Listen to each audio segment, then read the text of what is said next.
Sony is the best brand for budget cameras because even their budget models have pro-level performance. But Sony makes their cameras very specialized for different shooting styles, and often they release multiple versions of the same camera with one or two key differences that completely changes who the camera's for. So picking the right camera for your shooting style is very important.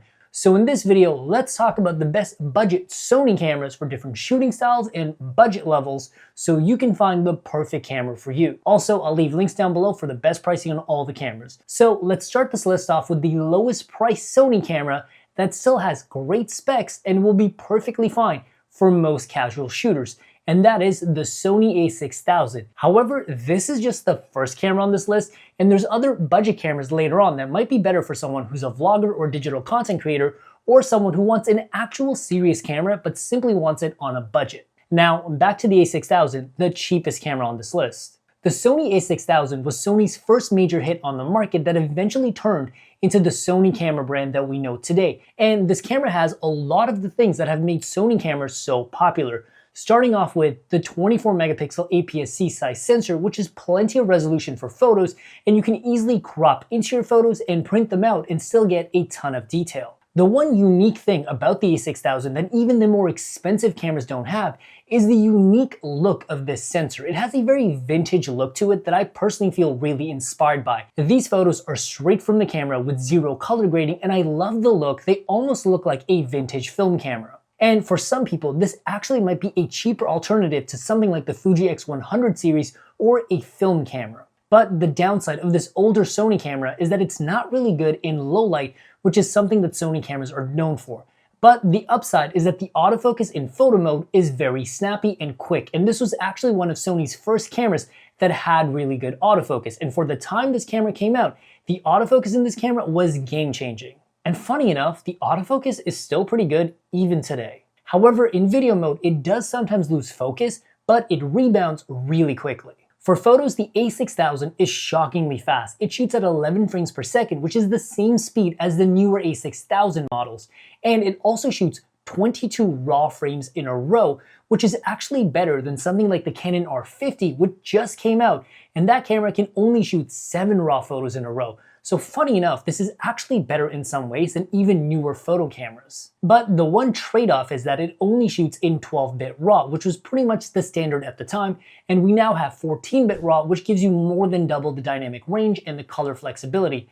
But this is probably good enough for people that are just starting out. And the A6000 also has a built-in flash for photos. Weirdly enough, this is actually a feature you don't see on the more expensive Sony cameras like the A6700. When it comes to video, the A6000 is a bit limited. It shoots full HD at 24, 30, and 60 frames per second, but it has a really low bitrate and the video tends to look a little bit soft.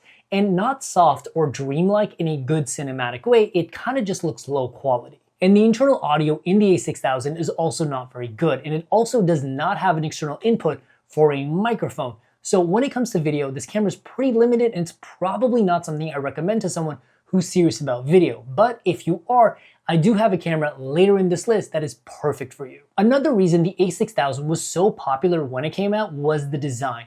It has a really small and compact body that is perfect for traveling with, keeping on you at all times. It's a really good lifestyle body.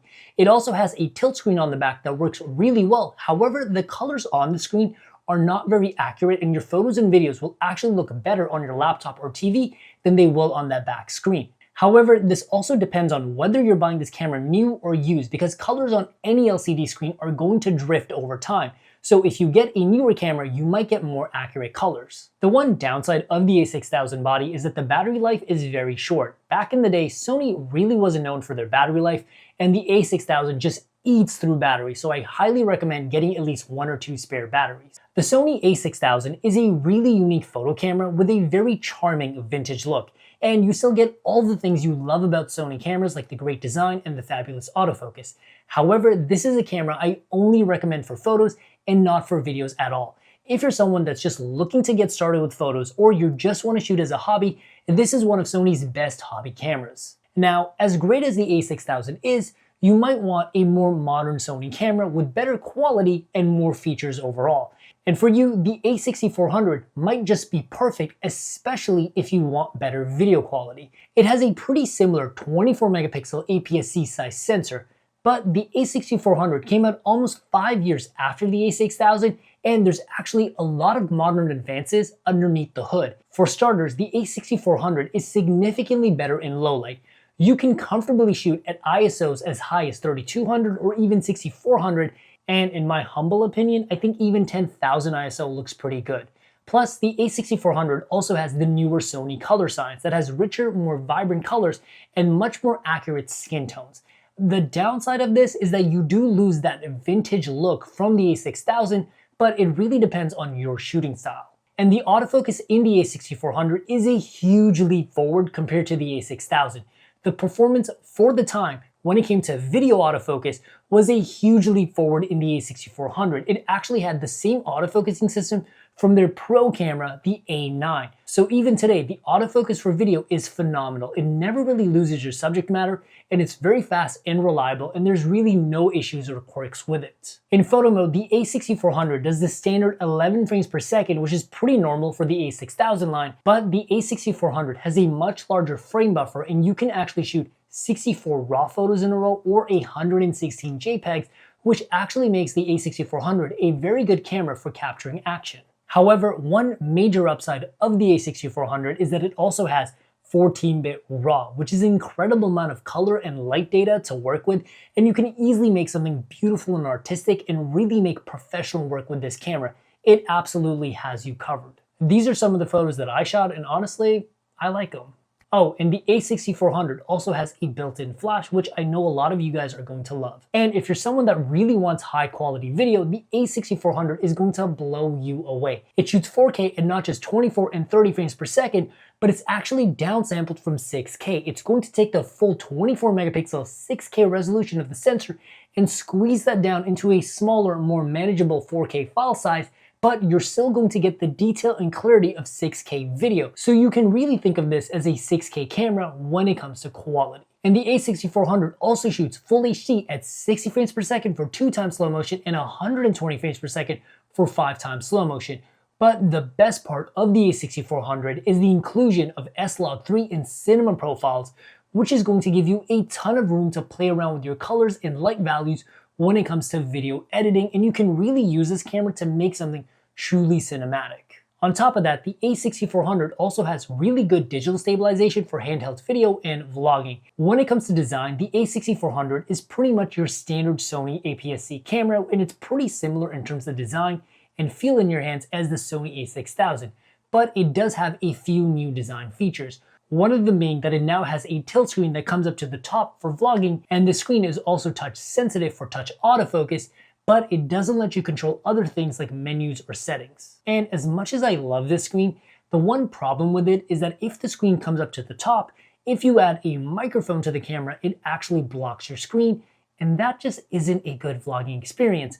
The internal audio in this camera is pretty decent. The best thing that I actually recommend is because this camera has an external microphone input, I would recommend getting an adapter and actually putting the microphone on the side of your camera or somewhere else where it's not blocking the screen. But if you don't have to vlog with this camera, I probably wouldn't recommend this as a vlogging camera because Sony actually makes a pretty similar camera to this that is much better for vloggers and digital content creators.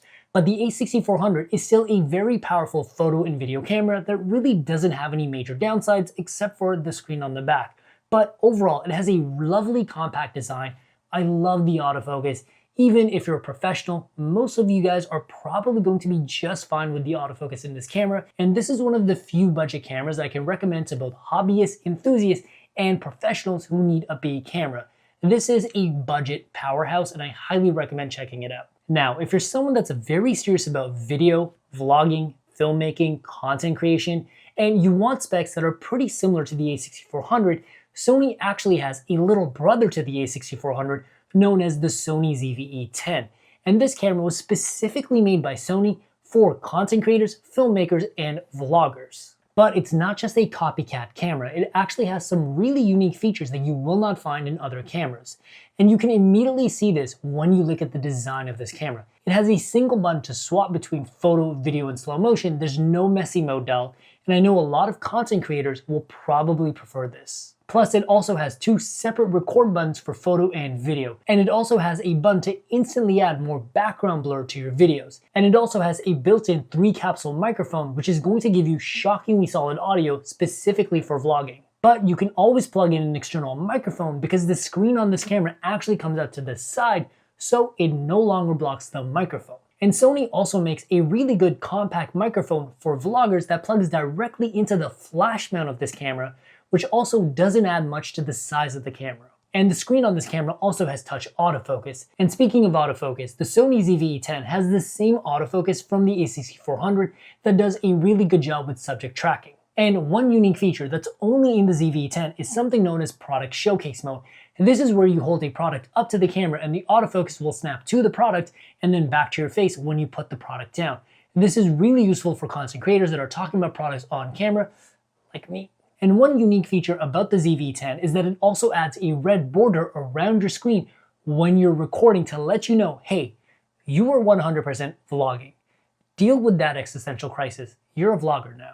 Specs-wise, the ZV-E10 is pretty much the same camera as the A6400. It has the exact same sensor, exact same frame rates. It shoots photos at 11 frames per second, same frame buffer, and also shoots 4K at 24 and 30 frames per second that is also downsampled from 6K. So you're basically getting the same camera, but with a better design that is more aimed at content creators and video filmmakers. But the ZV-E10 does not have flash. According to Sony, if you're a video shooter, you don't need flash. Personally, I would have still liked to see it, but the reason this camera doesn't have a flash is because of that built-in microphone. But the ZV-E10 overall is a powerhouse of a camera, and if you're someone that's a content creator or video-centric, the ZV-E10 is a much better buy than the A6400. But either way, whether you like the A6400 or the ZV-E10, you're going to get a powerhouse of a camera, and it's going to be a great fit for almost any budget shooter. And if you want to make sure you get the best budget pricing for either of these cameras, make sure to check out the links in the description down below, and I'll see you guys in the next video. Peace.